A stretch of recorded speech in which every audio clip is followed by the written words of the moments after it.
Welcome to the Angus Report, the week's top Angus stories broadcast on the web by the American Angus Association. I'm Bob Cervera.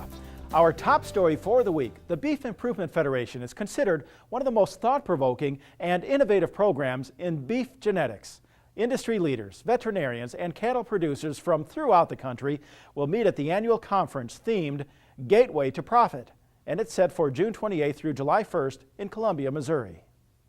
The reason we chose Gateway to Profit is because in recent years, in response to surveys submitted from commercial producers, it was determined that there was some question about how to best incorporate genetic technologies into their operations in a way that would help improve their profitability.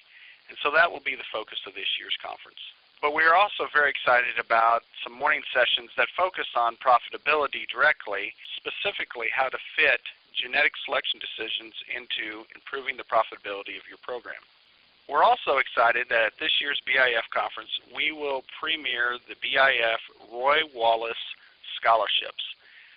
This year, BIF will offer two $1,250 scholarships. One is being awarded to an undergraduate student who is particularly focused on the beef cattle industry, and the other is being offered to either a graduate student or veterinary student who plans to dedicate their career to beef cattle improvement.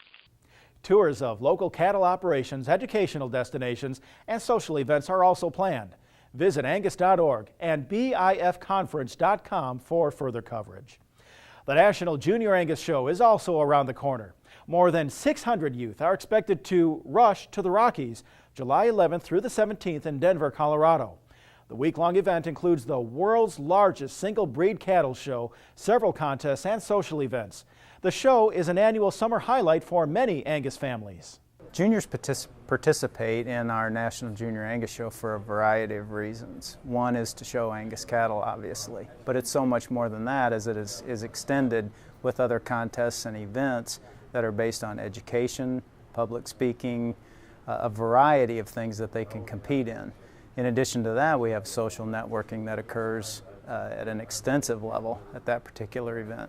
An outstanding year of certified Angus beef sales continue into the summer grilling season, including positive growth in retail, food service, and international sectors. Now we're seeing, with the value of the U.S. dollar, even though it's still strong, people are continuing to reach out for high quality beef. And we've been able to make some inroads into a couple of the retail chains in Korea. And so as a result, we're seeing sales starting to pick up again there. We're hearing lots of rumblings that Chinese market may indeed open at some point. Sales in Taiwan continue to be strong. And then our number one and number two markets, Canada and Mexico, have shown good growth. Food service growth in Canada and also in Mexico have been leaders by far. The tourism industry in Mexico continues to rebound after the problems that we saw financially here a year and a half to 2 years ago. That's all for the Angus Report. Join us next week when we provide the American Angus Association's latest news and information.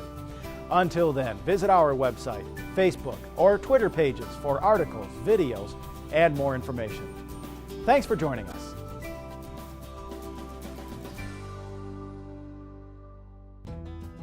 I was one of those guys that was Mineral of the Month guy. Well, behind me there's 80 rolls of hay that 3 years ago would have been consumed.